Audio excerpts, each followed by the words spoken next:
On the brisk morning of September 29th, 1982, a 12-year-old girl in Elk Grove Village, Illinois, awoke with a simple sore throat. Her parents gave her one extra-strength Tylenol capsule to ease the symptom. Within hours, she collapsed in her bathroom, her breathing shallow, her pulse failing.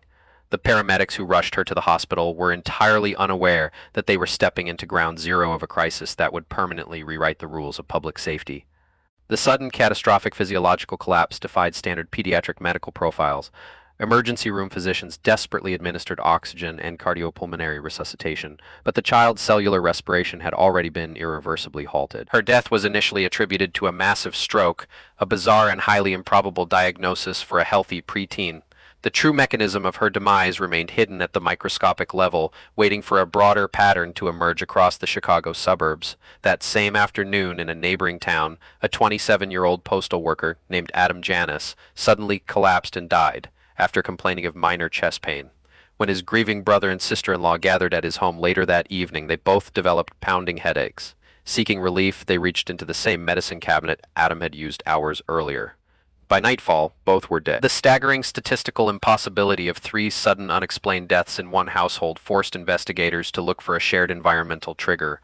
2 off-duty firefighters communicating over a shared radio frequency noticed the chilling overlap between the Elk Grove Village tragedy and the Janis family deaths. The common denominator was a seemingly benign, over-the-counter medication, extra-strength Tylenol. When investigators retrieved the bottles from the respective homes, they noted a distinct, faint odor emanating from the plastic containers. It was the scent of bitter almonds, a classic.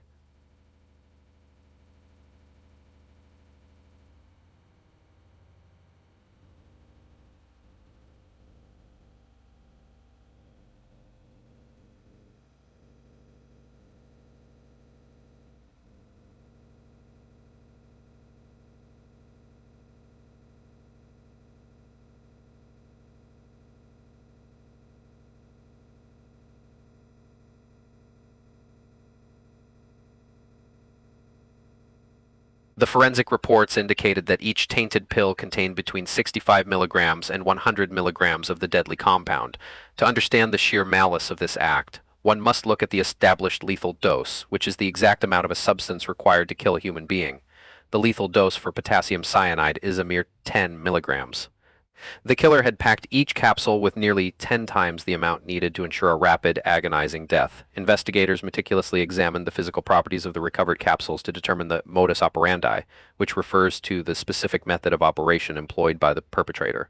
Under magnification, it became clear that the red and white gelatin halves had been carefully pulled apart. The original acetaminophen powder was dumped out, replaced with the deadly cyanide compound, and the capsules were seamlessly pressed back together. There was no sophisticated machinery involved. It was a crude manual yet devastatingly effective process. This granular analysis of the tampering led to a terrifying realization regarding the origin of the poison. The contaminated bottles came from different manufacturing plants and different production lots, definitively ruling out a factory-level sabotage or a massive industrial accident. The contamination had to have occurred after the product left the pharmaceutical facilities. The killer was taking the bottles directly off retail shelves, altering the capsules in secret, and returning them to the stores for unsuspecting consumers to purchase. The crime scene was not a dark alley. It was the brightly lit aisle of the local pharmacy. Law enforcement agencies across the Chicago area immediately shifted from a localized homicide investigation to a desperate public health emergency response. Police cruisers drove through suburban neighborhoods with bullhorns blaring, urgently warning citizens to discard any acetaminophen products. Pharmacies were raided by officers who physically swept shelves clear of the medication. The invisible nature of the threat meant that any home medicine cabinet could harbor a lethal weapon, turning a trusted household staple into an instrument of random terror. Recognizing the catastrophic scale of the crisis, Johnson & Johnson, the parent company of the manufacturer, took an unprecedented and financially devastating step. They initiated a nationwide recall of all extra-strength Tylenol capsules. Over 31 million bottles were pulled from circulation, costing the corporation roughly $100 million in 1982. This sweeping action was a watershed moment in corporate crisis management, prioritizing immediate consumer survival over quarterly profits and establishing a new benchmark for corporate responsibility. The logistics of this recall provided the FBI and local task forces with a mountain of potential evidence, but also an overwhelming logistical nightmare. Millions of recovered capsules had to be individually tested for cyanide contamination. Through this massive screening effort, investigators discovered 3 additional poison bottles sitting on store shelves in the Chicago area, waiting for victims. These unpurchased bottles were critical. They represented pristine evidence that had not yet been introduced into a victim's home environment. To ensure this new evidence could hold up in court, investigators had to establish an airtight chain of custody, which is the chronological documentation that records the sequence of custody, control, transfer, analysis, and disposition of physical evidence. Every agent who touched the bottles, every lab technician who swabbed the plastic had to be documented. They were searching for microscopic clues, a partial fingerprint on a gelatin capsule, a trace of DNA in the form of saliva or skin cells, or a unique chemical signature in the cyanide itself. Despite the meticulous forensic sweeping, the physical evidence yielded agonizingly little. The investigation pivoted toward behavioral analysis and motive. The randomness of the victims, men, women, children, spanning different ages and backgrounds, suggested a killer motivated not by personal vendetta, but by a desire for mass panic or profound psychological control. Yet, without a manifesto or a clear demand, law enforcement was essentially hunting a ghost who struck without warning and vanished into the sprawling urban landscape. The silence was broken when Johnson & Johnson received a chilling extortion letter. The typed document demanded $1 million to stop the killings. This communication provided the task force with their first tangible lead, shifting the focus from a purely random act of terrorism to a calculated financial crime. The FBI traced the origin of the letter, identifying the author as James Lewis, a man with a complex criminal history who was currently evading law enforcement on unrelated charges. Apprehending Lewis became the absolute priority, but building a murder case against him proved remarkably difficult. While the extortion letter firmly tied him to the exploitation of the crisis, investigators struggled to place him in Chicago during the critical window when the tampering occurred. Travel records, witness testimonies, and financial receipts placed Lewis and his wife in New York City during the timeline of the poisonings. The geographic disconnect created a massive evidentiary void that prosecutors could not ignore. The legal system demands rigorous proof linking a suspect directly to the act of murder, not just the opportunism surrounding it. Lewis was eventually captured and convicted of extortion, serving 13 years in federal prison for the demand letter. However, he was never charged with the Tylenol murders. The extortion conviction highlighted a crucial legal distinction. Exploiting a tragedy for financial gain is vastly different. In the eyes of the court, from executing the lethal act itself, the primary suspect remained legally insulated from the homicides. The task force was forced to widen its net, examining hundreds of other potential suspects.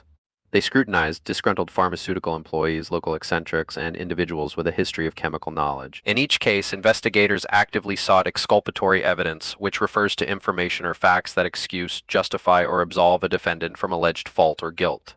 Time and again, alibis checked out, polygraphs were passed, and forensic links failed to materialize. The exculpatory evidence systematically cleared the suspect pool, leaving the detectives exactly where they started. As the months turned into years, a chilling reality settled over the investigation. The killer, possessing a terrifying blend of chemical competence and sociopathic detachment, had executed a flawless crime. The realization that the perpetrator might never face justice forced a fundamental shift in national strategy. If law enforcement could not apprehend the phantom who poisoned the capsules, the regulatory system had to ensure that such an act of invisible sabotage could never be repeated. To understand the magnitude of this shift, one must look at the consumer landscape before the autumn of 1982. Over-the-counter medications, food items, and cosmetics were packaged with an assumption of inherent societal trust. Bottles could be opened, inspected, and closed right in the store aisle without leaving a trace. There were no foil barriers, no shrink-wrapped plastic collars, no glued cardboard flaps. The packaging was designed purely for convenience and branding, entirely devoid of defensive engineering. The federal government moved with unprecedented speed to close this vulnerability. Within weeks of the Chicago deaths, the Food and Drug Administration issued new national regulations mandating tamper-evident packaging for all over-the-counter drugs.